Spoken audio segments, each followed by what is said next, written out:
Man, friends, dude, I was just worshiping our awesome God, man, and he gave me an awesome analogy. Back when I used to know what free time was, before this school thing happened, I used to melt molten aluminum. I actually built a forge and found a low blower motor, and I actually used to melt down aluminum. Now, you might think, oh, okay, aluminum, that's easy to melt, doesn't take much heat, but it actually takes, I do believe, the estimate was, I think it took around like 2,400 degrees Fahrenheit to get aluminum to melt down. I mean, it would be glowing. That fire would be hot. I'd have to use welding gloves to handle it. A couple times I actually got the fire a little bit too hot. In the cast iron I was melting aluminum in, I actually burned a hole in it.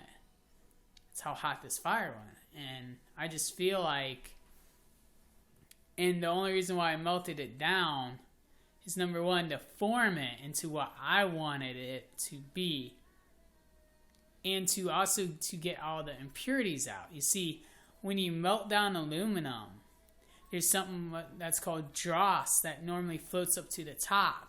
So, like, if I'd be doing pop cans, like, all the ink and stuff like that would float up to the top from the pop cans, and that was called dross. And I take a spoon, and I reach in there, and I scoop it out, and I fling it away, because I wanted it pure aluminum. I didn't want any impurities in it when I'm making my form.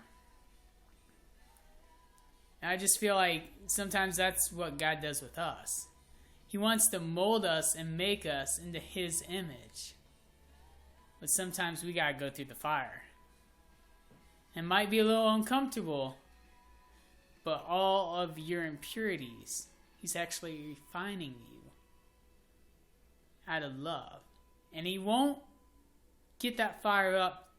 He won't stoke up the fire too hot to where you can't stand it. Because that's no good. And that's not loving Father. But in the end, He knows the outcome. He knows the form that He's going to mold you in. And He wants you to be strengthened in that form. So like right now, with me, honestly, this school stuff and all this stuff going on in this math thing, He wants me to be peace.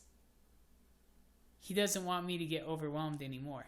You see, all through grade school, and everybody that went to school with me can testify to this, I would go in to math. Before I even knew how to do the problem, I'd start crying because I'd get overwhelmed. And I would cry on French tests because I didn't know the answer, and I'd get overwhelmed. And when that happens, my brain just shuts down.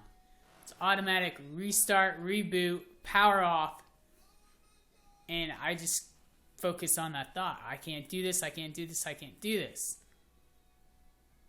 But my God says that I can do this. And I'm learning. It's a process of going through the fire, trusting my God that He's going to get me through the fire. He's not going to stoke it up too hot to where I can't stand it. And in the end, He's going to strengthen me, purify me, and mold me into the form that He wants me to be.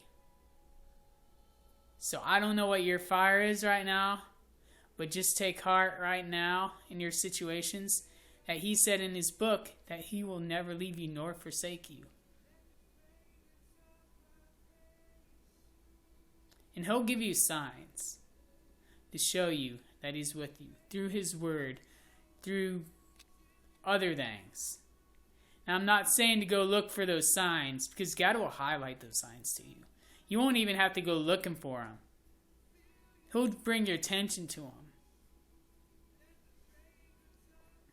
I know I've said in the past, mine in our hearts or other things He's shown me.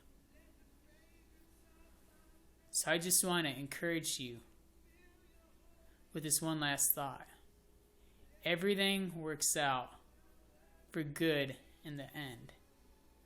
And if it's not good right now, it's not the end. God bless y'all.